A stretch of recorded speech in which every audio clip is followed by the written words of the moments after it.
the minute we wrap this up as well.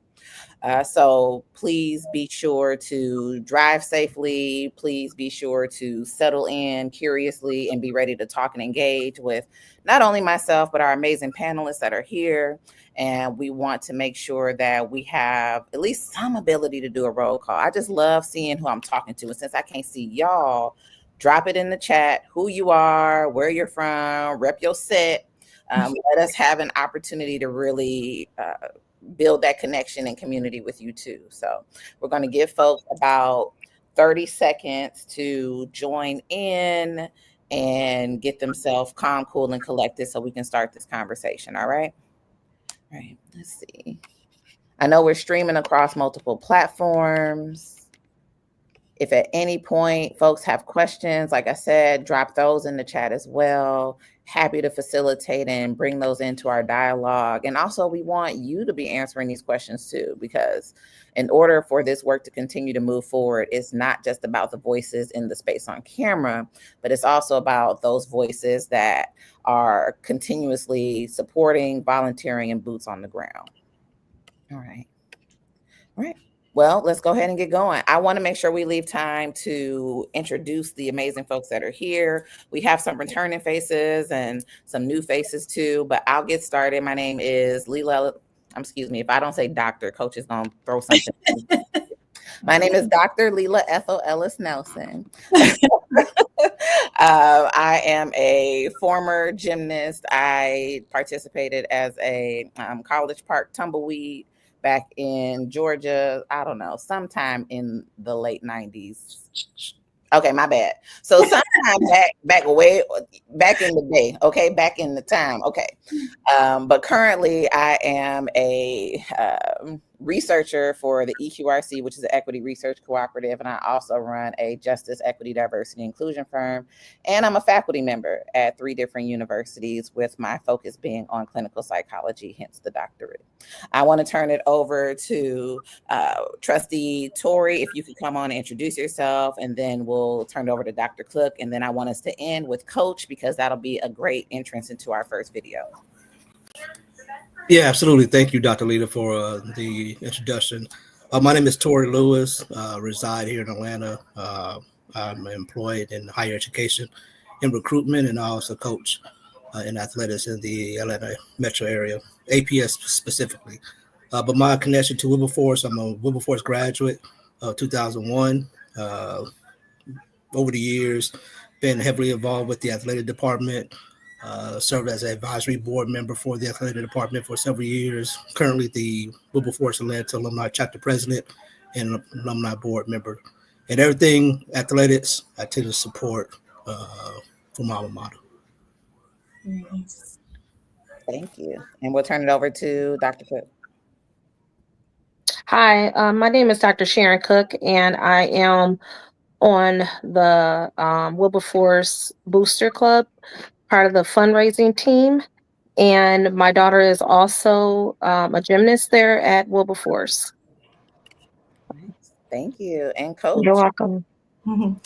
Hello, everybody. I see Kim Hamilton. I wanted to say hi. My name is Darren Moore. I'm the founder of Brown Girls Do Gymnastics. Brown Girls Do Gymnastics is also the umbrella for HBCU Gymnastics. The Isla Foundation is the nonprofit arm of Brown Girls Do Gymnastics, so the founder of that organization also.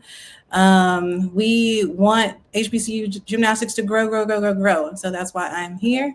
And I always like to say Dr. Leela was my gymnast a long time ago. So hi. Well, thank you, everybody. And again, we want to make sure that we continue on this series and on this path to really show why HBCU Gymnastics needs to continue to take up space in this arena, but also not just in the form of athleticism, but the realities of what it means to see yourself reflected in something this grand, right? To have yourself be the person that you see on television. For a lot of us, like I said last week, my person was Dominique Dawes. We need more than just the one person we can call forward in those spaces. And it was really dope to work with the girls last week to really hear their stories and amplify them in that space. But we also know that that means we have to be doing something on the back end so so that that continual light can continue to shine. So I want us to really talk about the classic, but to do that, I want to showcase a brief video. And after that, I have some questions, not just for my panelists, but also for you in the chat too. So if we could roll the first video about the classic. Let's talk about the classic. February was proof of concept. HBCU gymnasts showed up, competed at a high level, and brought a sense of pride and visibility to the sport we created space for. We built the classic to give our athletes a stage of their own, one that isn't dependent on anyone else's system or permission. And in March 2026, we want to do it even bigger in Atlanta. Looking ahead to March 2026, we're excited about what the next HBCU Classic can be. It's an opportunity to elevate the standard and continue building tradition, but it will take some early alignment to bring that vision to life.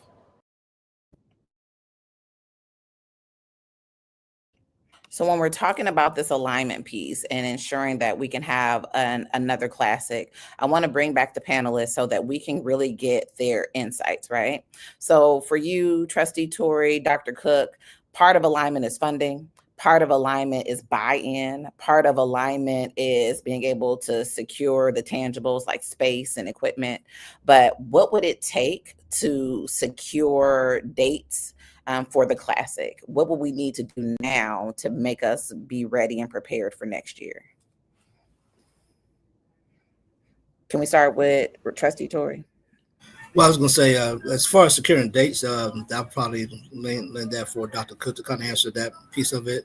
But to kind of bring a little bit more awareness, I just think there needs to be some high level of presentation of what the class is going to be about. I'm pretty sure that it's not necessarily just to showcase the talent of the young ladies in gymnastics, but just what the Brown Girls Do Gymnastics organization about any other supportive organization does as well. From what I recall, when the class was held on our campus earlier this year, to be honest with you, that was amazing. I've never seen our multiplex transform like that ever, with the mats and the beams and the high bars, uneven bars, and different things of that nature. And then when I saw the crowd there, it was just heavily attended. So kudos to whoever put the classic on and got the marketing out there. But if it's going to be here in Atlanta in March, I just think that we need a total buy-in, not only from the alumni association, but just from the HBCU community collectively throughout. Thanks, Trustee Tori, and welcome, Dee. Welcome, Jeff. We want to make sure that you get to introduce yourself quickly. We just watched the video talking about the classic, and we're really trying to hone in on how do we build in alignment, how do we build in buy-in, and what do we need to do now to secure a successful event for next year. So, Dee, could you introduce yourself, and then Jeff, and if you want to jump in, I would love to hear your perspectives, but also Dr. Cook is going to bring in some thoughts too. Hi, everyone. Thank you so much. My name is Dee Griffin. I am a proud graduate of Fisk University. And Jeff is right. Yeah, Fisk. And I work with Jeff in doing Gymnastics Today's podcast, as well as the Pivot with Dee Griffin. And it's an honor to be here with you to talk, but hopefully we can get beyond talking so much and get to some action in saving programs for African Americans to successfully partake and grow in gymnastics and see a bright future. Thank you. Go ahead, Jeff. I am, hello everyone, my name is Jeff McKinney. I am Fisk University class of 2002 and also founder of Ontegration. At Ontegration, we support purpose-driven organizations to achieve their goals. And in this particular case, Brown Girls Do Gymnastics is exactly what we need for the occasion. And so for us, we have a concept through Ontegration called At Home on the Yard. And it's really about celebrating the culture. And so what I've seen over the last 3 years is that HBCU Gymnastics has drawn such a level of visibility that it's been hard to ignore. And so here we've come to a point in a juncture where there's been some questions coming in around the sustainability or the future of the Fisk University program. And as an alum, I'm not going to be in a position where 15 years from now, we're looking back talking about what we should have done. And so, as Dee said, we are here to make sure that we align with the right resources and the right guidance to not only secure a path for a FISC program to go forward, but also, as I said, I support organizations in their vision. And Darren has been very, very clear to tell me that she wants to address the very issue that I heard President Virginia Clark say, that there was no conference. And Darren has a vision to actually support 6 programs at 6 HBCUs to form a conference. And so I love solutions. I love solutions. So what we are here to do is just support that, make sure that we turn over every rock and look at every angle to make sure that we can do something that just feels so right. Right.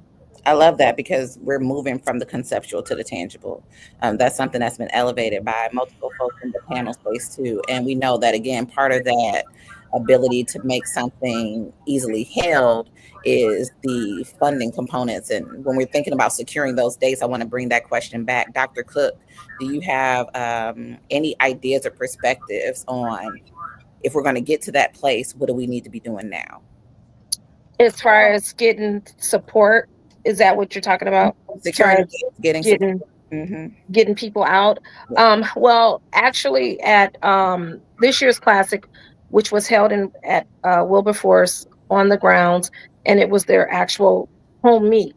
So they made history there as the first HBCU to hold a home meet on their campus, on their grounds. And to me, it would have been good. It was good. It was great, but it could have been a little better supported. And I think just getting boots on the ground as far as actually engaging with the students. Now, I know it's going to be in Atlanta, and it's not going to be on campus at a university. But my experience last year was so wonderful. We brought out, I think I had about 20 people there just on my own, from family, friends, and stuff like that. And from the whole weekend, the first day, the second day was I think the second day was my favorite, because it was like a party. And I mean, I really enjoy the steppers and all of that.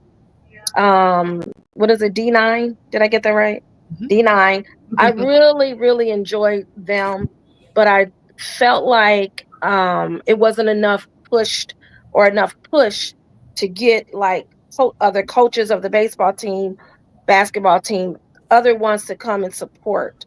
And when we do it in Atlanta, I feel like, my opinion, we need to engage other HBCU schools, universities. If we have any connections at those universities, let it be a buzzword. This is what's going on. It's going to be great. It's going to be everything that it was last year and more, bigger and better. And that second day, it was just music everywhere. The gymnasts were signing. We had little gymnasts. I mean, it looked like level 3 to me, level 3 all the way up to collegiate. And we had all of those girls there. And, just, it was organic. It was organic, like a party. They end up having like a little dance off, and it just took on a life of its own. And then the first night with the line dancing while D9 was out there, all of that was good. I think it needs to be showcased because we're interested. People are interested in that kind of positivity. It's, first of all, it's us, it's HBCU. Second of all, it's something great and positive, and it's athletes. And we got to celebrate that. We got to support that. And I just believe that we got to get to, how when during a presidential election, how they knock on doors. I'm not saying we got to knock on doors or nothing like that, but we really need to go where the people are and the young people are.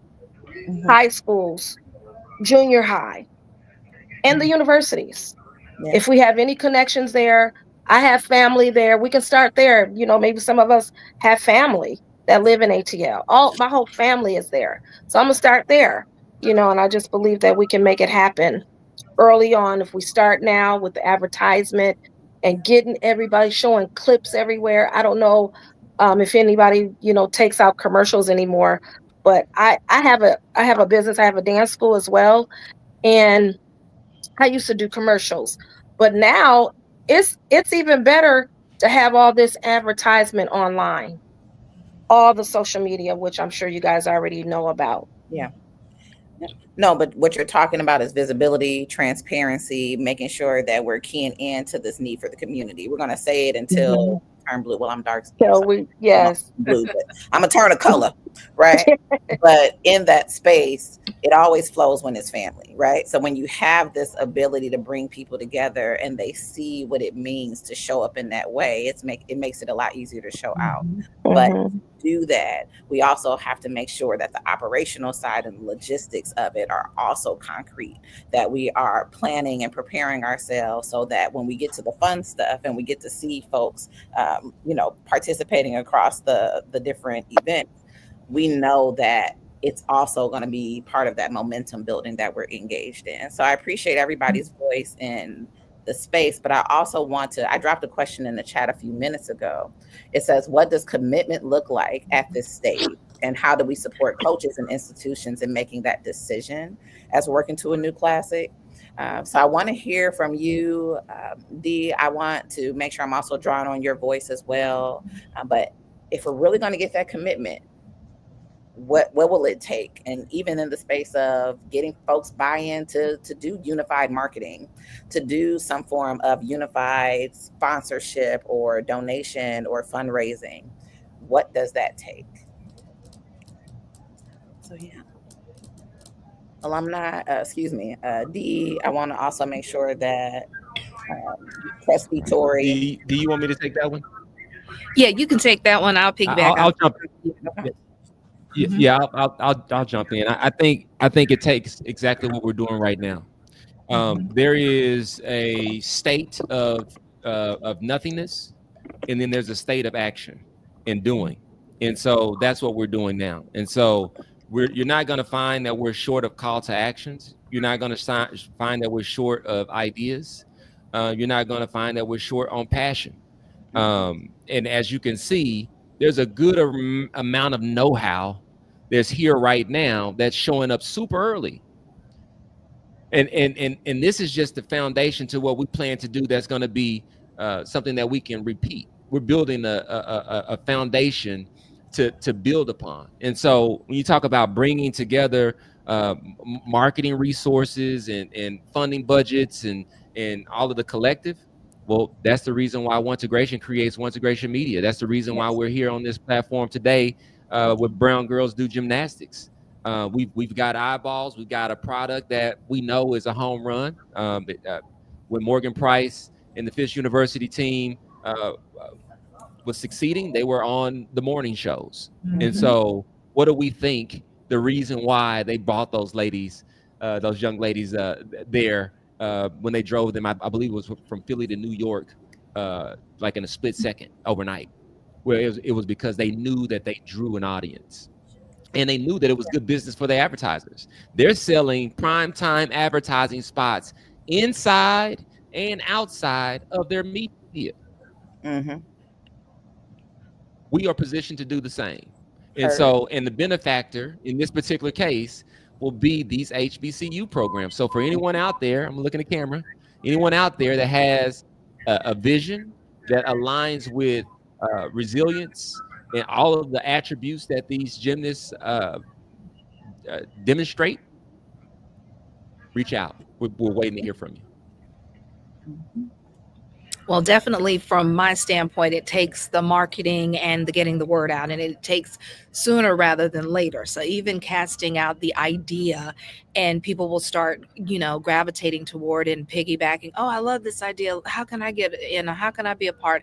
And bringing it to Georgia, specifically Atlanta, is great because there are African American gymnastics clubs in the metro Atlanta area. My little cousin is on a Black team in Lithonia. But I think that's a smart idea, but we need to start once you have a date start marketing and putting together a great package for it. And then you will get the sponsors and the buy-in. Hey, we want to be a part of this. So that's the first step is, okay, you have a date, you have a vision, start putting it out there and people will start gravitating towards you, but they can't do anything if they don't hear about it, or if they hear about it a month out. That's Right. too late. You have your calendar, your marketing calendar, your social media calendar, and start putting it out there. And social media, it will catch on. It will catch on, even TikTok or whatnot. Yeah. But you got to start it sooner rather than later. A lot of people call and they say, oh, we want to get the word out about such and such. Okay, so when is it? Oh, it's 3 weeks from Monday. You're Yeah. behind the 8 ball then. You're behind the curve. Sooner rather than later. And the consistency. I want to re-elevate your point on consistency. Mhm. It's not enough to post something on Right. Thursday and then you post it again 6 months from then. Right. You get different nuggets, different aspects, and even getting a Morgan Price to give a shout out, or whoever. You never know. Maybe we get something from Simone Biles or whatnot. You just never know. Exactly. But start getting the word out and being consistent. And that's the power of social media, right? But that's also the power of the movement. Is once you have that enhanced visibility, you can secure those resources and those supports from all those different sources. I even like the idea that it's been brought up here by all of you amazing panelists, but also in the chat, having support from our high school gymnastics participants too. I even think about the idea of work I've done previously where we've had an athletics club adopt a high school. And in that space, they get that additional participation. But then it also has that funnel ability so that we know we now have a new generation of folks coming into not just the program, but also at the institution, which helps to allow that to continue to live forward in that way. So I love that aspect of not waiting for folks to hit that point where they can then apply to the programs. But if we're getting them when they're like the same age as my kids, 6 years old, that's a dream you can live for. That's something that you can add to and contribute to. And I love that build on idea. Jeff, I want to bring you in and then I want us to hit into the second video after you wrap. Yeah, I'll just say that we have an amazing opportunity in front of us when you think about the virtual space. So right now we're talking about physical meets in Atlanta or whether it be in Ohio or wherever the location is. Think about being able to continue the engagement with that community in a space that does not have an algorithm, that we are there curating whatever those list of services and resources that we're going to provide back to the gymnasts, the coaches at the various levels to make sure that they're well aware and prepared for what we have in store for them. The good news is that's not a far out dream for us. That's something that we actually are able to do and we actually plan to announce really, really soon. And I think what that does is that allows for us to now build momentum towards, and I don't think Darren has said this out loud, but I know I'm going to be whispering to her, what about a traveling Brown Girls camp? And we decide in a 12-month calendar, as Dee said, where we're going to hit certain markets. And Darren takes it from there. Like we just support whatever else from there. I think. Listen, I love that. Chicago's lovely this time of year. I'm just gonna put that out there. Let's do it. Well, I want us to keep the ball rolling. Go ahead, Coach. You had something to. We already have a camp that's happening in Curacao in October, so we're headed. We're moving. We're moving around. I also want to let you guys. Last year, the classic was sponsored by Colgate, and we've done a lot of things grassroots for Brown Girls Do Gymnastics, and the fact that we got Colgate on board for me just let us know that we can go bigger and bigger. So definitely, the sooner we can get that date out, the better it will be. The better the turnout will be. Well, let's keep on that momentum, and part of that bigger space and the building space is accountability and alignment. So let's switch over to video 2 and then talk from there. We've come too far to lose ground. Moving forward, we are asking that all HBCU gymnastics teams officially join the HBCU Gymnastics Alliance. This isn't about control, it's about unity and protection. We rise and build together. We are also asking that if any school plans to cancel their program, they give the Alliance at least 18 months notice and provide clear reasons for the decision. We must also be given a fair opportunity to help resolve the issue. Because canceling a program without warning means taking away opportunity, legacy, and community. The Alliance exists to prevent that. Right, Jeff, I want to bring you in here, right? Because we talked about a couple of things before we actually started today's cast, but tell me what's coming up for you as you hear Coach speak in that space. You know, I think that there are real challenges that universities and leadership they're having to face, and you know, we don't necessarily know them real time, but I don't think that they're making decisions without being informed at a certain level, and so we have to respect that position. I do also believe and know that there are data points that support the viability of women's sports in general. If you look at what's going on with the WNBA, it's off the charts, and the trajectory over the last 3 years has been, you know, you look it up. It's very high, and so for us, we have to just take a step back and say, okay, do we want to accept certain challenges and then determine that they're not something we can overcome, or do we want to get creative? And what I see for HBCU gymnastics, especially not being Division I, Division II, full scholarship sports, and having the visibility in this strategy that Darren is leading, I see a way of creating a program that actually generates revenue for the university. For me, you know, I believe in speaking things into existence. I see our Fish University program being to us what the football team at the University of Michigan is for the University of Michigan. Why not? Why not? Everywhere they go, there's cameras. We have the data to show the increase in people coming to the meets when they are there. And so I want to explore those types of things. And I know that the opportunities are there because even in the earliest stages, we're having these conversations where people are saying, no, I have the ability to get to X amount of dollars if we can get a commitment for the program. Wow.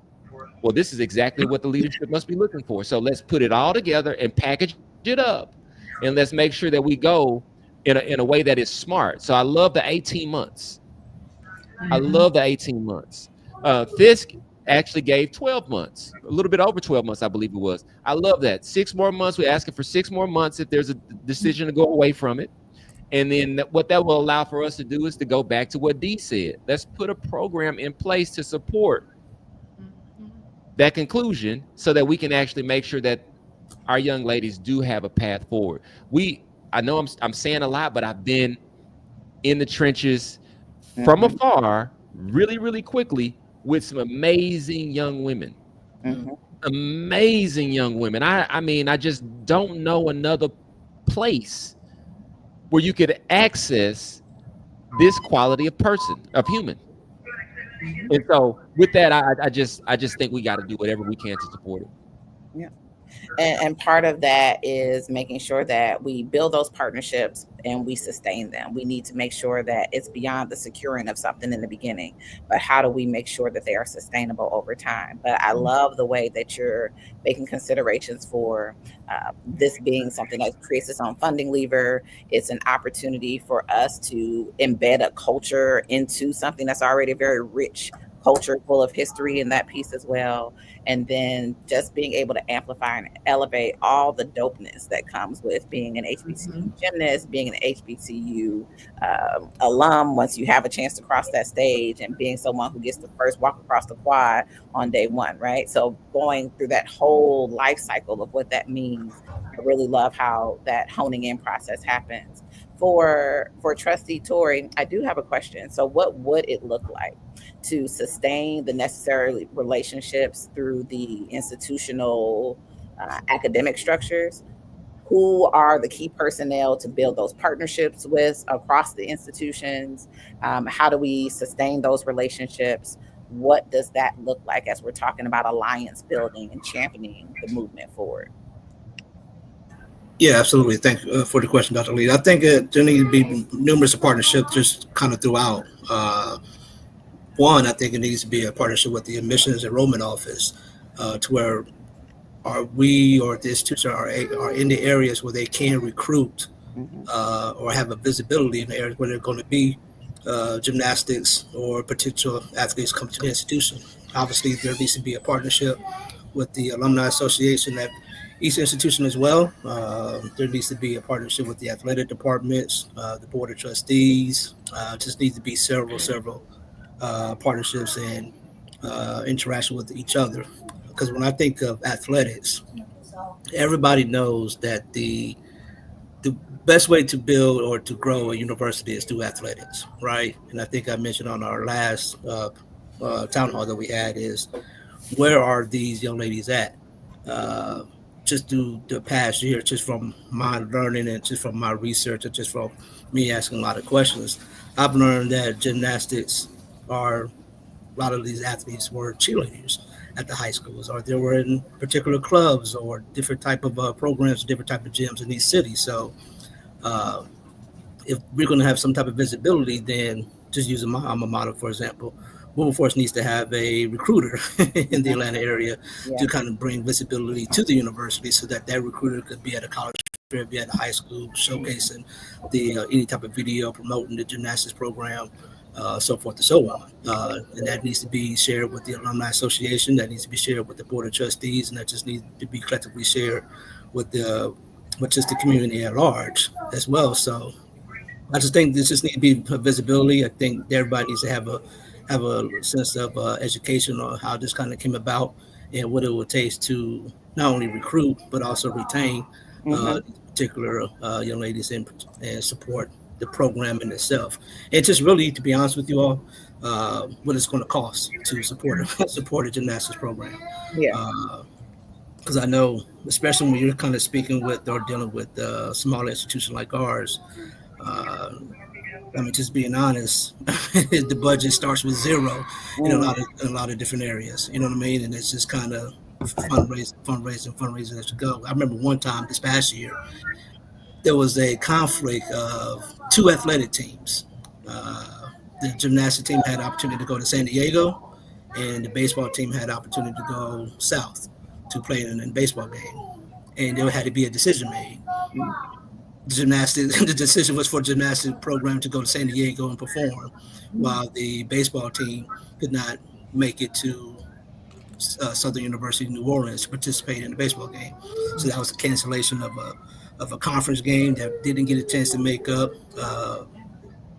Honestly, it probably looked bad on the athletic department to cancel the game, but on one end, the gymnastics program got a chance to, to be promoted and to be seen and showcased while they're out on the West Coast. So we just need to have that kind of level of just awareness and just kind of overall just kind of what it takes. And I just think that, it kind of starts collectively with the university presidents, athletic directors, booster club members, or anybody that's going to be supporting the gymnastics program. Agreed. You're talking about the president's suite, the provost suite. Pretty much if you are the person that gets top billing and the top salary in the institutions, but that also means we need to be wrapping in support through the board of trustees, through the alumni network. Your alumni, and you all even can speak like Jeff, the as alumni at FIS, what does that mean to really make sure that you're ingrained in the comings and goings of the institution after you've left it? You don't just stop being a member of the community just because you graduated, but leveraging those networks, also bringing in some of the pieces from the comment section from YouTube and Facebook. Again, how are we investing in our high school athletic programs? I was one of those kids that after I left Georgia, there was no gymnastics program in Cleveland, Ohio.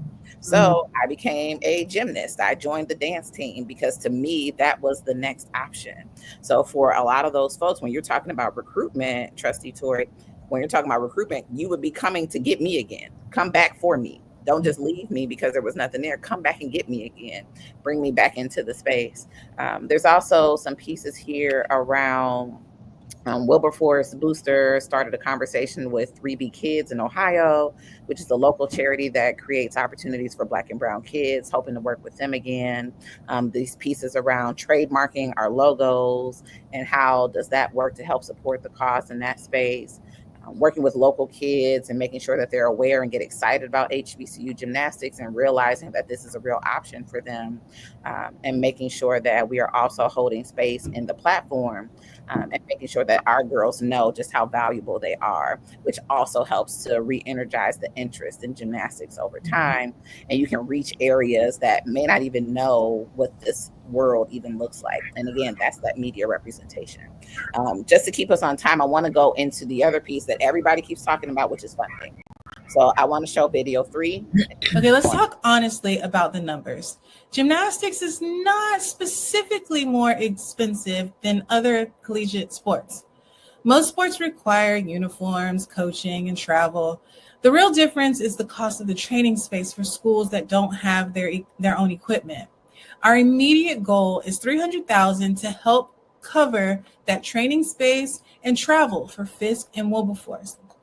Our long-term goal is $1 million by the 2026 HBCU Classic, enough to cover 3 years of training, travel, and leotards across multiple programs. We will announce the official Classic dates as soon as the teams confirm, but we are aiming for mid to late March 2026. And it will definitely be held in Atlanta, Georgia. And we don't just want to raise money for teams. We want to help each school's booster club raise money for what they specifically need. Wilberforce's booster club did it last year, and it worked because the university supported it. Fisk helped launch the model in year 1. We want to replicate that success. In addition to fundraising campaigns, programs can supplement their budgets through club-hosted meets, home meets, branded merchandise. These are all things that Brown Girls Do Gymnastics and the HBCU Gymnastics Alliance are well equipped to coordinate and collaborate with each school's booster club. And we should also remember there are at least 7 long-standing NCAA gymnastics programs that successfully operate by renting outside facilities.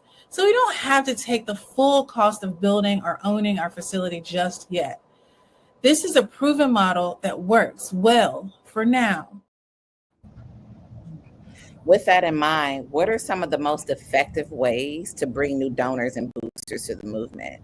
Even thinking about your role and responsibilities, Dr. Cook, what does that look like to bring in these new funding revenues and to have our boosters help to support and engage in that way? Yeah, I think thinking outside the box as far as people who generally would not know, because a lot of people don't know about gymnastics, just to be honest. Every time, they know that my daughter's a collegiate athlete or collegiate team, this is some of their first time knowing that collegiate gymnastics exists. The only thing they know about gymnastics is the Olympics. And a lot of people always say, well, maybe she'll go to the Olympics, maybe the Olympics. And I have to educate them or inform them that collegiate gymnastics can sometimes be even maybe not as big as the Olympics, but the Olympic team only has 5 gymnasts from the US or whatever, and you're not gonna get it every season. You're gonna get it every 4 years. So I think engaging people and educating them how much of an impact collegiate gymnastics has on the school, on the community, and just across the board. Because once people found that, I know even in my own circle and outside of my circle, just on social media, people I don't even know personally are like, man, I never knew. I didn't know. They know about basketball, collegiate basketball, football, other collegiate athletics. They didn't know about gymnastics, especially now that we have HBCU. We really need to inform people that is something big and it's something great. And you don't have to just enjoy gymnastics for every 4 years. You can get it, during the season. And I think just the people that I've impacted to inform them about gymnastics on the college level, they really enjoy it. I brought maybe about a little over 60 people to one of her meets in Chicago, and they never seen it before. and just to be there in person, it was electric. So I think we need to just really inform people and get the word out there that it exists and it's fun and it's a great sport, not just every 4 years. Yeah. Yeah.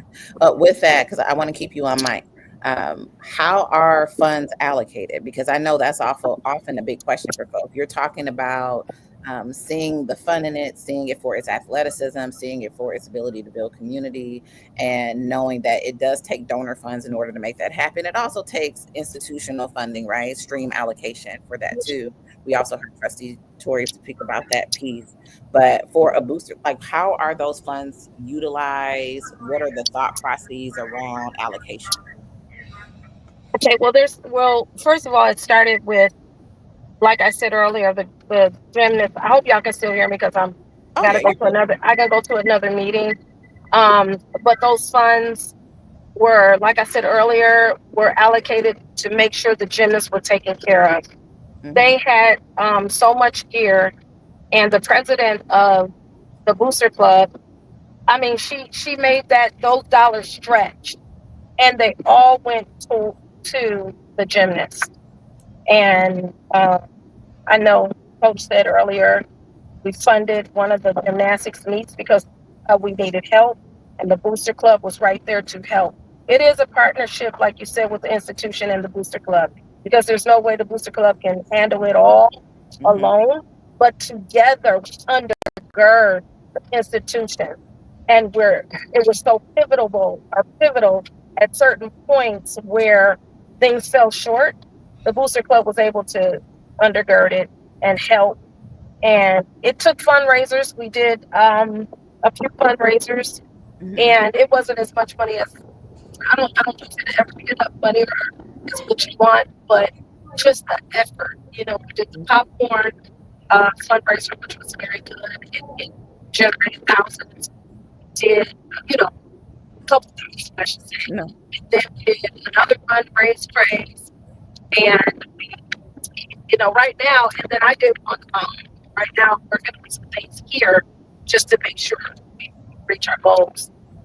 Gotcha. And I think once people are informed and go to these companies and different places that still believe in community and believe in some of our universities being able to expand, because to me this is an expansion. Gymnastics in these HBCUs is a huge expansion, because it's really good to see representation from our community, from people that look like us. We live in Minneapolis, and we're like 4% Black here, and it was really good for my daughter to be able to have the opportunity to go to the HBCU. And so I think just different creative fundraisers, a little bit at a time, 1,000 equals another 1,000 here. Next thing you know, you might raise $10,000. Yeah, it all adds up over time. It all adds up, and nothing is too small. And right now, I have some goals. I don't really like. I told Darren I don't really like talking about what I'm doing. I know I'm trying to be accountable though, but I just like getting it done. I like going to people that I know. Can you donate $100? You get 10 people to donate $100. That's $1,000. And it just, like I said, it just all adds up, and it helps with, like I said, the gear. It helps with the travel. It helps with if they need food, if they need more of this or whatever, to make sure they're taken care of wherever they go. Gotcha. With that in mind, too, I also want to bring in a question from the chat. We did cover this for a second, I believe, last time we met as well. But what might the average yearly budget be for HBCU gymnastics team? Coach, I don't know if you have a number. Trustee Tori, I believe you might have been the one that brought us a number last time. Well, I mean, I know I brought up a number for like a basketball program, a sponsor Okay, sport. got you. Yeah. But as far as gymnastics, I mean, I got to be honest. I have no idea. I mean, just if I could be transparent with, depending on everybody that's listening, we were told that gymnastics was going to come to Wilberforce in fall 2026. So when the Talladega program, I guess, got dissolved, I believe that kind of ramped everything up, right? And I believe with Dr. Newkirk's experience of establishing a gymnastics program at Fisk, he had the wherewithal to kind of bring it to Wilberforce rapidly. So, just an interesting story, real quick. I work at a public institution here in the state of Georgia, right? And one of my colleagues in my office, she's the she's the cheerleader coach at the university where I work at.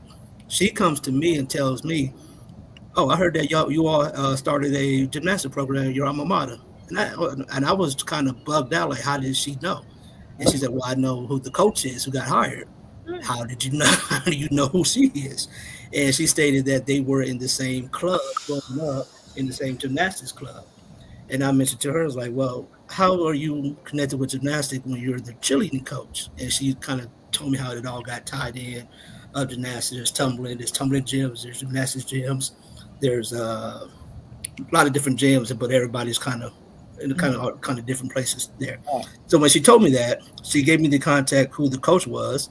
I didn't get it from the university. I got it from my colleague. And reached out to her, had the opportunity to take her out to dinner and just kind of learn a little bit more about the process there, because just being an alumni, I just kind of want to welcome her. And then I found out that she's from the Atlanta area. Of course, I definitely want to kind of show love and support in that way. Unfortunately, it didn't kind of work out for her in particular, but the university did hire someone to replace her as the coach a few months later. And to this day, we still haven't gotten like a formal introduction on exactly what this program is, what we're doing, where's the vision is going to be, what the direction is going to be. And that's the thing that I think, to Dr. Cook's point, and I believe I mentioned it too, we just need some level of education, because if I'm going to give my money as an alumni, as a board member, and I want to tell the rest of my members in my chapter or my association to give a certain dollars to the gymnastics program, we have got to know not only one what the money is going to, but besides that, we want to know what are we supporting, and what specifically are we supporting, what the goal is. We can't just sit there and ask these stakeholders, particularly from an alumni standpoint, board standpoint, oh, we need $10,000 because we want to go to California next week. You know what I mean? At the last minute. So if we could just have that kind of information in advance, trust me, and anybody that's listening on this panel or online, if we get this information in advance, we will fundraise our butts off to support the women's gymnastics program moving forward. Yes. If Dr. Cook or Coach Moore comes and tells me at a chapter meeting that we're going to have later on this month that the gymnastics program needs $300,000, and what the Atlanta chapter could do to help support that, we're probably going to make all of our efforts to support that. Does that make sense? So you need to be able to tell the story. To tell the story. So we just need that level of awareness, and we just need that level of what's kind of going on. But if Dr. Moore, if Coach Moore or Dr. Cook come to me in February and say that the Classic is next March, can you all support? I'm on D's side. I don't know. I mean, we already budgeted for the year. We already kind of got our expenses kind of allocated to go certain areas. Sorry, I can't help you, but I might have to ask if somebody could donate out of their own pocket. You know what I mean? So I just think the education piece needs to be advanced, needs to be notified up front, and it just needs to be a collective, kind of what we were talking about earlier. Just need to be a partnership with everybody, the institution, Booster Club, alumni, board of trustees, the community at large, and just kind of everything else. So apologize for being on my tangent. I kind of get kind of passionate when these kind of things kind of come up. But yeah, I mean, I want to see us move on. I want to see us progress. And Dr. Newkirk came on online last week and said that the Wilberforce Gymnastics program is here to stay. And I know I'm committed to helping that part out. No, thank you. If anything, I know it's because you want to see us win too, and you're already thinking about, and you have the ability to be in these spaces and have that presence of mind to bring in what we actually need to be thinking about, so we know what we need to be doing and how we need to work toward it. Jeff, I saw you come off mic, and once you finish, our next two videos actually align with what we're hearing. I want to play those after we hear from Jeff. Did you have something? I think Tori actually summed it up when he started bringing everybody together at the end. if we all get on the same page and just think about like how do businesses run, they usually look at the previous year and forecast the next year. And so if we just apply those things, then we'll have a basic framework and model to work from. I think there's a huge opportunity for us to put the right foundational like tools in place to support these things. Like, for example, Dr. Cook was talking about when someone gives $100. Well, we need to make sure that after they give $100 that we continue to engage with them to let them know what that $100 is doing. And we are able to show them a certain experience that ties them down all the way to what we're doing with a 4-year-old gymnast and a 24-year-old gymnast, and one that's not on the mat anymore. She is now in front of the camera with us. Like, let's tell the whole story. So that's the part that I wanted to add. I think we're in position to get that done. No, we are. And I hear and I receive that. And I know everyone else does too. Let's roll those last 2 videos if we can. We're working with Technicolor Media to produce a docuseries that will tell the real story of marginalized gymnasts, featuring HBCU Gymnastics. Not just the highlight reels, but the full truth, how it started, what we've become, and where we're going. This series isn't just about exposure, it's about funding. It will help us reach our $1 million goal by showing the country why HBCU Gymnastics, why gymnastics for Black and brown gymnasts matter, and why it must be funded. This is how we bring in new donors, major sponsors, and broader support. Can we roll the last video too? To be officially recognized as a conference sport, we need 6 HBCUs sponsoring gymnastics. Right now, Fisk and Wilberforce are doing the heavy lifting. We can't do this with just 2 programs. We need public support, alumni pressure, student demands, and leadership buy-in. This is about more than eligibility. It's about visibility, scholarships, access, institutional commitment. We need your help.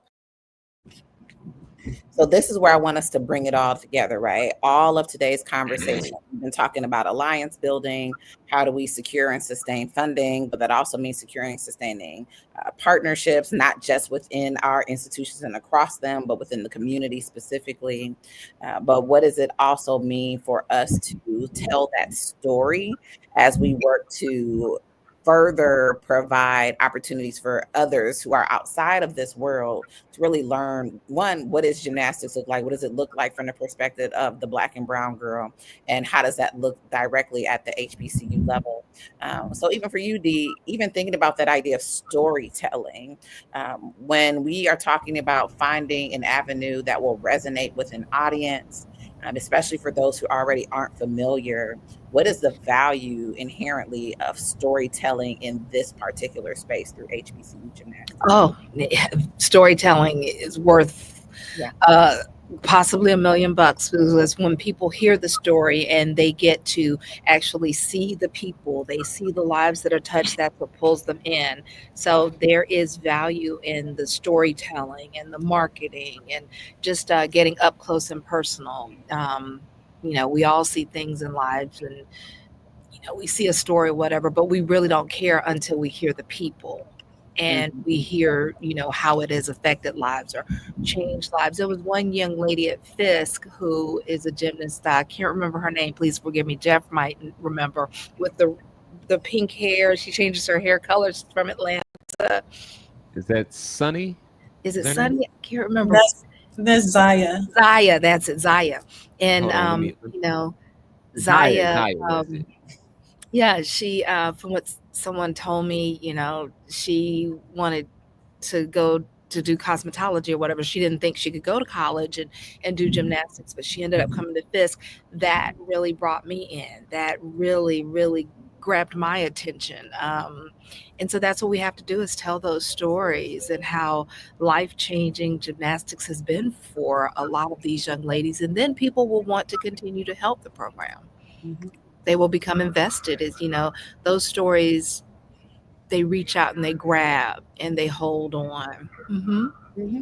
You Yeah. get to see the whole person. You get to see Right. the actual human being behind it. Yeah, because a lot of people are thinking, well, why don't they just go to a regular college and do gymnastics? Why can't they just go to, Arkansas, or why can't they just go to LSU or Florida or Georgia? No, they want to go to an Yeah. HBCU, and here is why. Yes. Mm-hmm. Mm-hmm. You're right. I also want to know, how do we apply pressure in this space to really to get the other HBCUs on board? Jeff, I want to hear from you on this piece because I always love hearing your insights, truly invaluable. But if we need to get beyond two, how do we get the other three spots filled? Even thinking about that storytelling device.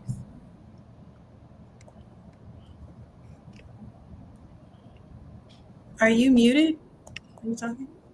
Yeah, he's still there. We go. I am not muted anymore. Yeah, I think first and foremost, we got to take care of the two programs that are here, and I think the plan is focused on that.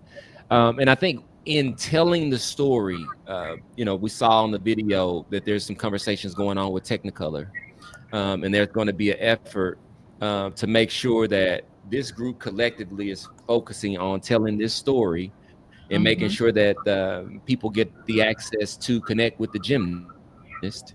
Once we have that in place, and then we can show the data and the metrics that show that the ROI is there, then we'll be able to go back out to other partners and raise more dollars. And we'll be able to show that to universities to say, how is this fiscally responsible decision? And so I think when you can put it and frame it that way, that this is going to be a revenue generating venture. I think Tori was talking about this earlier about athletics increasing enrollment. So enrollment goes along with that. I think that's the way you apply the pressure. It's not pressure, it's actually value. You're going to them and saying, this is going to be beneficial to you in these ways. So I don't like to think about the pressure of it. I think to go out and make it very, very clearly valuable to make this decision. Mm-hmm. And then that value lives forward in the community, right? Because we're talking about building in avenues or pathways to all the different amazing programs at these institutions as well. To your point about an increase in enrollment, that then means we have more Black doctors, we have more Black pharmacists, we have more Black accountants out here, we have more Black real estate agents, we have more Black coaches, we have more in the community that really helps to ensure our safety, our security, which is pretty much the foundational component of why a lot of folks go to HBCUs in the first place, is they need to see themselves so that they can be themselves. So I love that we are wrapping and building in this space. We have room for any last thought from any of our other panelists. Well, I was going to. Go ahead. I'm sorry. I was going to add to what Jeff was saying. I mean, I think that also increases visibility for HBCUs. Like when I look at the bio of some of the young ladies that are part of our Wilberforce Gymnastics team, I see Minnesota. You know what I mean? Like, all right, I know Wilberforce don't have a market share in the state of Minnesota or the city of Minneapolis.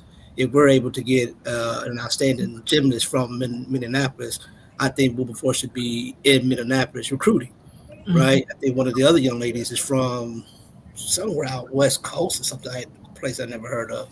You know what I mean? I just think that, especially with the gymnastics program, it's just bringing more visibility to HBCUs and markets that they're typically have not been exposed to. So to kind of tie it back into the what it takes to kind of bring other institutions on board. Coach Moore, I think you need to start with the HBCU Athletic Conference, since Wilberforce is part of that conference. Maybe tap back into Talladega, possibly tap back into Russ College, which is right there, or not Russ, but Stillman, which they are hosting. They've been hosting the conference championship. Maybe Philander Smith, just identify some areas where there is I guess the word plethora of potential gymnasts going to be at, but also where those universities can increase their market share and increase their recruitment capabilities. Because at the end of the day, that's why that conference was formed, was so that each institutions can increase their market share in areas that they have not normally recruited at. Because I know at least for Wilberforce, we've never recruited in Arkansas, never recruited in Texas, we never recruited in Mississippi, we never recruited in the Virgin Islands until we got into this conference, and that forced us to have sent Mrs. Reps, recruiters, athletes, coaches to go to those areas to recruit not only athletes but students into the institution. You know, real quick, I know we're about to wrap up, but I do want to add this. Probably about, I'm gonna say 90 days ago, there was a lady in the gym that I work out with, and she had a crown tattooed on her arm. And so I use crowns in my art that I create, so I was drawn to it. And I went to her and started talking to her. She was a Caucasian lady, very beautiful, but this crown stood out to me. And so when I started to ask her about the crown, she mentioned Basquiat. And I was like, oh, well, you know, now we're on the same page. Well, in that same conversation, she mentioned to me she didn't know me from anyone. I asked her what brought her to Dallas, because she said her and her kids just moved here from Seattle, Washington. And she said that her daughter was a gymnast and they came to Dallas so that they could actually be a part of a better community of gymnastics gyms or whatever they're called. I said, oh, fantastic. She says, oh, yeah. And my daughter, she wants to go to Fisk and be a part of the Fisk gymnastics program. She did not know that I went to Fisk. She did not know that I have relationships with Fisk gymnasts through Once a Great. She did not know me from anyone. This was a random person who has a young brown gymnast at home that was telling me just randomly about how they are attracted to HBCU gymnastics from Seattle. They just moved here from Seattle. So to Tori's point, this thing and what Darren is building, there's a whole pool of gymnasts from the time they are 3 years old that are waiting to get an invitation from an HBCU gymnastics program. It's amazing how many gymnasts, young Black gymnasts, are in my life or in my sphere, my friends' children or whatever. And I'm just noticing it since, you know, when Fisk's gymnastics program came about. And I started noticing the girls. And one of my friends, I spoke with him for Saturday evening. We were talking about gymnastics. His daughter is in Dallas or whatnot. And I told him how much it meant to me that she had on the leotard with Fisk across it 3 years ago. And when Fisk came out and she was on a beam and she was doing the split, and I was like, that just really touched me. And so I have so many friends around who have daughters who are in gymnastics. And like I mentioned, my little cousin in Lithonia, but you know, now I think about them and, you know, 4, 5, 6 years when they're going to college, where are they gonna, you know, is University of Georgia going to be able to take them, or are they going to be able to compete on that level or whatnot? And so it's wonderful that we have these opportunities at HBCUs. Now we just have to keep them. We have to find a way to keep them there. And, you know, it's sad and disheartening to hear about Fisk discontinuing the program. And, you know, what could we do to prevent any other schools from being like Fisk? I mean, I was thinking, I don't know why Prairie View doesn't have a program. Well, we have a rule. We have a rule here. What's the rule? We speak life and love. Yes, and life growth. And love. And so life and love. We've heard some of those things, but we have we're working towards a different outcome. So the gymnasts are showing up. Yet. I think last week we had Liberty and Aaliyah, and there were more gymnasts from Wilberforce. These young ladies are not saying that anything is going away, and so neither are we. It's not over yet. Let's put that out there. It's not over at all. Not even why doesn't yet. Prairie View have a program? We've talked to Prairie View. Things, I think, and I've said this before, and I hope this comes off the right way. We've been playing defense for a while now, you know, and so we have to get to a point where we're coasting a bit so we can reach back out to these other folks. But Prairie View's assistant athletic director was very interested. He's actually I don't know if he's a Fisk alum, but his son went is a Fisk alum. So Oh, wonderful. Now, if we all need to Fiskites, we will gang up. yeah, we will come. he's also he's from Florida originally. So I was already like, hey, you're a Florida dude. Let's make this happen. Now let us know. It's just send a bat signal. You can take exactly. throw it in the air. Fiskites will come. We will all gang up. We have a couple of other bat signals we need to get out there, right? You can sign the petition at hbcugymnastics.com. Donate to help us reach our 300K goal. Tell your coaches, your assistant directors, your presidents, your provosts. We have to lock in these dates for the classic. And we also have the Camp Isla conference coming up July 17th through 20th. I'm so sad I'm going to miss it. But yes, that's our call to action, right? Because nothing is over. We're here. We're going to make it happen. And we manifest that these things will continue, sustain, grow, and elevate. So again, sign the petition, hbcugymnastics.com. I saw the question in the chat about how people can donate individually. That is how you can do that in one of those spaces. But also remember, your advocacy doesn't stop at your dollar. Make sure that you are showing up to volunteer, provide support. You are going to other town halls or spaces where community is gathered so that you can ensure that your voice is heard and elevate for us when we are occupying and sharing that space as well. And then make sure that you're going over to Brown Girls Do Gymnastics as well, so that if you have littles that are in the midst of it all before they hit that eligibility age to talk about HBCU gymnastics, they are still engaged and ingrained in the sport. They're building that community and they're building that resilience that they'll need regardless of what they do afterward, but will definitely need it in the process. So any last thoughts before we wrap? Go ahead, Coach. Yes. The question keeps coming up as far as the money and what's the budget? When we go and talk to schools, there are schools that have tiny budgets, $40,000, $100,000. It's possible to run a program off of that because there's so much help in the gymnastics community. We do not want to shoestring a budget for an HBCU. We want them to have a full budget to be able to do all of the things they need to do, which is why we need the Booster Club to do what the Booster Club does. We need the schools to be okay with the Booster Club helping the programs. That's where the $300,000 number came from. Because we're Brown Girls Do Gymnastics, we can't be heavy on one team more than the other. So that $300,000, we want to help both teams. Yes. The schools already have their budget and we want to supplement that. So I would say a decent budget for a gymnastics program is $250,000 to $300,000. And that is a comfortable budget. And so everybody's going to have to help to make that happen. Well, my son told me today he had $4.17. So I'm about to ask him. There you go. Mommy can get a small business loan. That's why I told him you can't tell everybody how much money you got in your pocket. You got to move inside some of those things. Out of that $4.17. He is. But if he keep leaving it in his wallet on the floor, we don't leave things on the floor. Y'all know how we are about leaving our purses in our wallet. At least yours has a wallet. My 14-year-old son won't. He just throws it wherever. I find it in the laundry. So well, HBCUgymnastics.com will happily receive those funds, and we can elevate it there as well. When I pull it out of his pocket, out of the dryer, I'm going to start saying it's going to the HBCU. Yes, ma'am. There you go. Everybody get you a little cup, a little mason jar when you get done with pieces.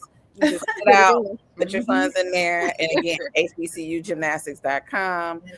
Camp Isla, July 17th through the 20th. Volunteer, show up, continue to participate, and continue to use your online platforms and spaces as well, because we can't always meet physically, but we can always gather together in this online environment. But thank you all again for joining us, and I will see you all next time. Thank you. Great job. One last question: Do we have a venue yet for the classic? We can't have a venue without a date. Yeah. Okay. Yeah. Okay. Yeah, I got a question too. Is there a gymnastic club national association, like how they have like club football and club basketball? Is there like a national one for gymnastics? There is a national club organization. We do not want to go that route because that doesn't help our girls. We definitely want to stay intercollegiate. Yeah.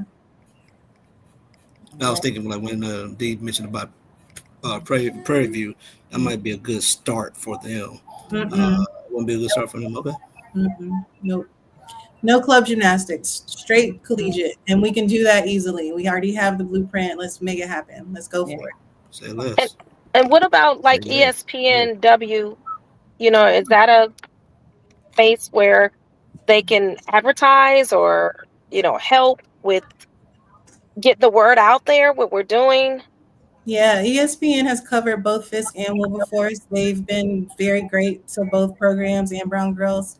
I think they get behind us 100% as long as we present it the right way. Yeah. All righty, family. I will see y'all the next time. Okay, y'all be easy.